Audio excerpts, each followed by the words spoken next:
put into different programs, potentially social safety nets, things along those lines. Great, thank you. Stefan, DSM's definition of hunger has a great appreciation for nutrient value, not just calories. We talked about that earlier, you and I did. And you're doing a lot of work as it relates to prenatal care. Can you give some examples of good uses of data and areas where if you had more data available, you could make better decisions in that process? Sure. Just give me a few minutes to kind of lay out the challenge. We talk a lot about nutrition here, which is delightful. If you were at these events as little as maybe 10 years ago, that word would not be part of the vocabulary. And the reason is that the development community, through data, has realized in about 2008, 2009, that if you don't have a good nutrition for the mother during pregnancy, and then for the child during breastfeeding and later on complementary food, that child's future is basically predetermined or for the rest of its life. So stunting, the vulnerability to non-communicable diseases, your whole metabolic program for the rest of your life is programmed in those first 1,000 days from conception to about 2 years of age. You cannot fix that later on. Think about this responsibility as a parent once you realize that. And that is why nutrition is now coming more and more to the forefront. Now, of course, knowing the nutrition status is not something that you can simply do. Yes, you can take blood and go to a lab, but who does that? Who does that on a population basis? And now, with that knowledge, think about what's happening in developing countries. We have urbanization progressing at a massive pace. Fewer people will live in rural areas, and the speed of urbanization is breathtaking. I don't think we realize that. Fewer and fewer people make the food, and more of the people will live in the cities. Now, you take this knowledge about the importance of nutrition and the fact that whole new food systems will have to be put in place in these developing countries. And the one thing they must not do is reproduce the food systems that we've built in the North and in the West. Because frankly, it created 90% of our healthcare costs comes from the way we eat.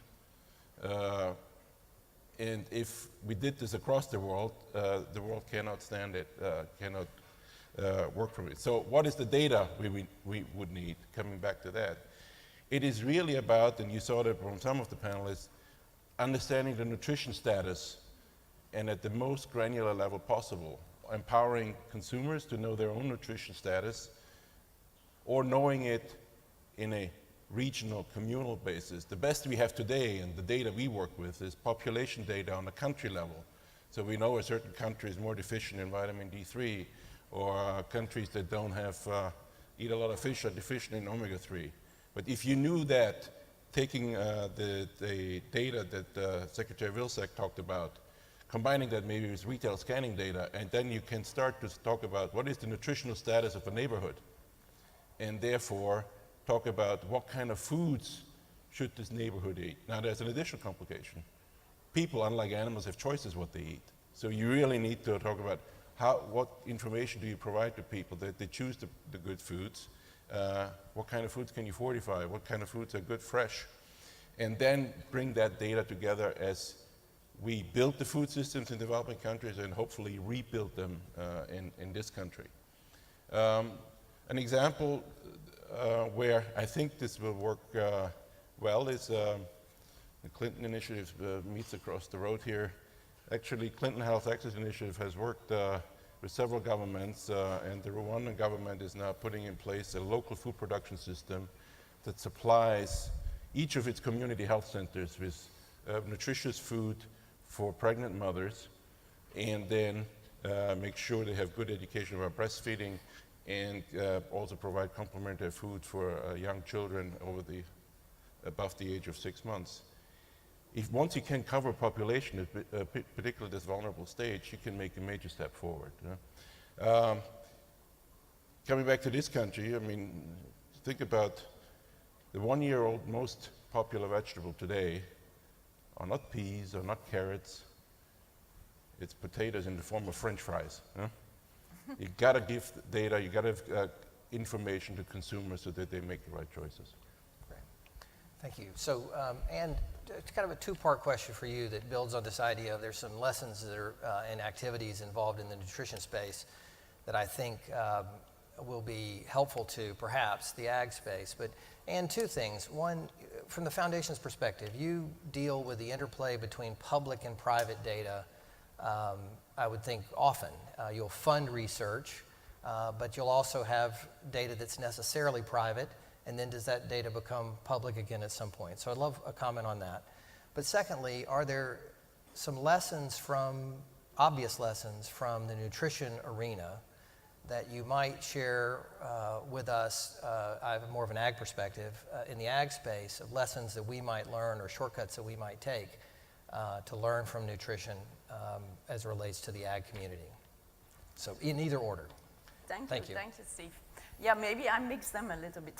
Okay. Because I think definitely there's certain things the agricultural industry could take from what healthcare did, and the way healthcare has always been collecting data and using them in the evidence-based medicine. Everything is evidence-based medicine, and you cannot bring a new therapeutic option to the market without very strict documentation in clinical trials and all that. But on the other hand, we at the Novartis Foundation, we look at the holistic problem of, for example, this dual disease burden in low-income urban settings. Let's take the city of Ulaanbaatar, for example, Mongolia, capital city. There's half of the population lives in this city. They were all nomads, but they are fed up with the harsh living conditions and the cold temperatures outside in the steppes and come to the city. There is almost no fresh food available. They have no healthy food choices available. So what we are trying to set up to address the problem of cardiovascular diseases in that city and in many other cities as well, but I take this example, is to work together with other private sector partners, non-traditional health players, but the nutritional companies, the agricultural companies, the telecommunication companies for the digital part and the digital health applications, but also for the government, obviously. The government has to have the ownership of the whole thing, otherwise it won't work. And the shared measurement system of all the data we are collecting together on each of these different elements, there's also health insurance obviously involved. This is absolutely essential. Otherwise, no one knows how we are getting to our shared goal. If you don't share the measurement as well, you will never share the goal. But that is owned by the government, and we bring data into that system. So it is, it's a real strange question, because my chairman at the Novartis Foundation of the Board of Trustees is also the chairman of our company. And he tells me, how do you get all these great data on health outcomes in the populations? Because for a company as Novartis, it's very hard to convince authorities to use the data and translate them in policy. But we do this all the time, simply because we start from the beginning to have the ownership with the government. And that's a major difference between public and private data, and how it is absolutely essential in the current stage of global health and global nutrition to bring them together into one. And definitely there are some mistakes the agricultural and nutritional sector should not take over from the healthcare sector. As you know how many abundance there is in medical care here in North America, for example, how many useless tests and investigations are done that should be avoided if we would look at a more efficient model. But yeah, it is definitely true that I think the whole evolution of evidence-based in medicine can definitely be something to be leapfrogged in the nutritional sector. And lastly, but I was thinking when you were talking about the fact that you cannot fix your first years in life. It's so true. You can empower adults to take better responsibility, to eat better and things, but it's their predisposition is there. And ironically, my first jobs as an emergency physician, what I was in the beginning of my career, I was working in war zones, and in Angola, Mozambique. My first jobs were to take care of malnourished people, very malnourished, because there was drought and there was war, so there was no access to food. And I lost a lot of malnourished children, which was the most frustrating thing you can imagine as a doctor, because you can treat them, but they go home and they feel malnourished again.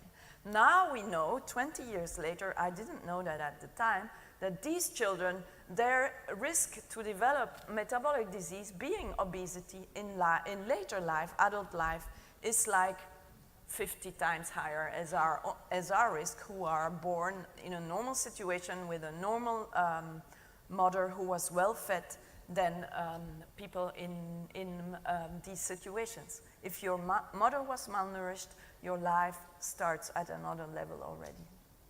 So I certainly know Roger important. Thoreau, many of you know, was here yesterday, a great book on that topic as well. I'll pick up one of those two themes from Ann, and this will probably be our last question to give everyone time to transition to the next event. But